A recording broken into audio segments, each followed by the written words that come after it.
লালমনিরহাটের হাতীবান্ধা উপজেলার ফকিরপাড়া ইউনিয়নের ৮ নং ওয়ার্ডে ২০২৪-২০২৫ অর্থবছরের মশল্লা উন্নত জাত ও প্রযুক্তি সম্প্রসারণ প্রকল্পের আওতায় মাঠ দিবস ও কারিগরি আলোচনা সভা অনুষ্ঠিত হয়েছে।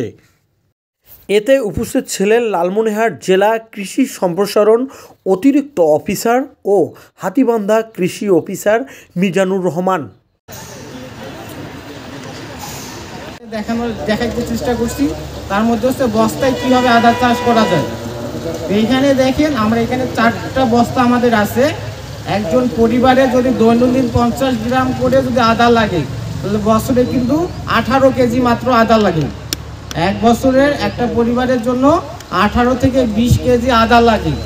তাহলে একটা কৃষক পরিবার যদি বাড়ির আশেপাশে যে সকল জায়গাগুলো পড়ে আছে, সেই সকল জায়গাগুলোতে যদি 20 থেকে 25টা এরকম বস্তায় যদি আদা লাগায়, তাহলে সারা বছরেই কিন্তু আদার চাহিদা কিন্তু এই বস্তা থেকে কিন্তু পূরণ করা সম্ভব।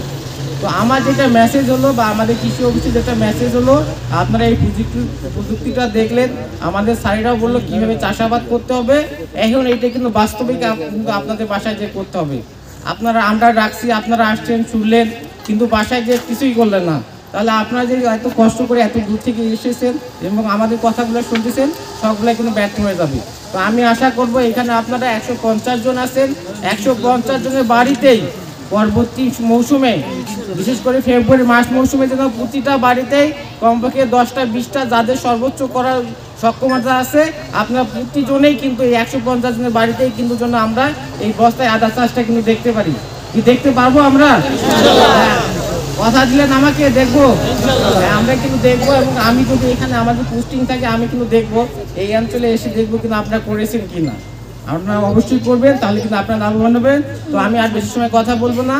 আমাদের জেলা থেকে আগত আমাদের স্যার এখানে অনেক কষ্ট করে অনেক দূর থেকে এসে অনেক মূল্যবান সময় এবং অনেক মূল্যবান কথা আমাদেরকে বলেছেন। এই জন্য স্যারদের উদ্দেশ্যে আমরা একটু হাততালির মাধ্যমে স্যারকে একটু ধন্যবাদ জ্ঞাপন করি। আমি আপনাদেরও ধন্যবাদ জানাই। আপনারা কিন্তু অনেক কষ্ট করে ঠান্ডার মাঝে আমাদের ডাকে সাড়া দিয়ে আপনারা এসেছেন, এবং আপনাদেরকেও ধন্যবাদ জানাই।